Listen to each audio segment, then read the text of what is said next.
Bonjour! Jouer à cache-cache, c'est certainement des jeux très populaires pour les enfants, sans parler de Marco Polo dans la piscine.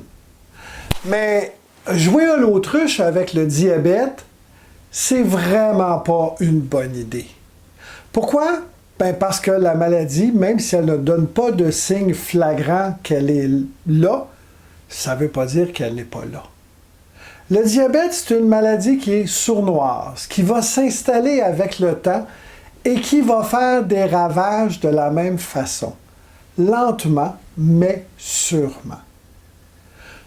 Votre médication peut vous aider à garder vos glycémies à des niveaux bas. Et j'ai rien contre les médicaments. Mais soyons logiques. Ça va peut-être vous aider à avoir des beaux chiffres. Mais si vous ne changez rien, votre médecin, à un moment donné, va probablement devoir vous hausser votre médication parce que vos chiffres vont avoir augmenté. Puis là, les gens me disent « Ouais, et puis? » Je ne veux pas être alarmiste. Mais moi, c'est la situation que j'ai vue dans ma famille. Et je veux vous présenter des statistiques qui sont bien réelles et qui pourraient vous rattraper, du moins pas toutes, je l'espère. Mes recherches au fil du temps m'ont conscientisé à propos des conséquences de cette maladie-là.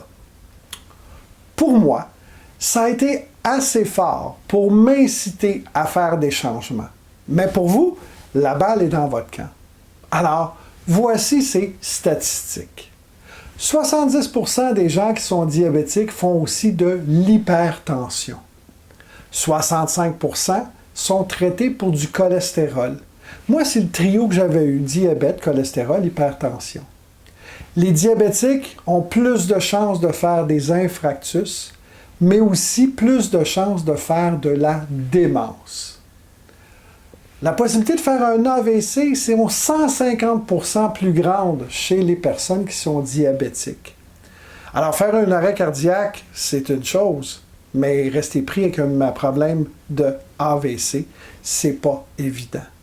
Alors, l'impuissance, la cécité, c'est les premières causes du diabète. Et 50% des gens qui ont des problèmes aux reins sont des diabétiques. Ça, c'est sans parler de tous les problèmes de circulation sanguine qui mènent au Canada à 3 amputations par jour. Ça veut dire plus de 2000 amputations chaque année. Et là, je parle juste du Canada. Alors, je m'arrête là. Je m'arrête là parce que si ces statistiques-là n'ont pas réussi à vous sensibiliser ou à vous faire réfléchir à propos de vos habitudes de vie, c'est tout simplement parce que ce n'est pas le bon moment d'en parler avec vous et vous voulez continuer de jouer à l'autruche. Mais n'attendez pas qu'il soit trop tard. Revenir en arrière, c'est extrêmement difficile et bien des fois, c'est impossible. Donc, avant de conclure cette petite capsule, je voudrais vous parler de Benjamin Franklin qui, en 1750, a dit « Une once de prévention vaut mieux qu'une livre de guérison ». Et c'est sa face qu'on voit sur les billets de 100 $ américains. Il devait savoir que ça devait coûter cher. Alors, une alimentation saine, appropriée, peut faire une différence si vous êtes diabétique. Pensez aussi à bouger à tous les jours, à surveiller vos glycémies régulièrement. Alors, si vous voulez en savoir plus, ne manquez pas mes autres capsules sur le sujet pour optimiser votre santé. Et surtout, si vous êtes diabétique ou que vous avez un proche qui est diabétique, renseignez-vous sur le programme Meilleure Vie qui pourrait faire toute la différence, comme ça a été le cas pour moi. Alors, je vous souhaite une excellente santé. Au revoir.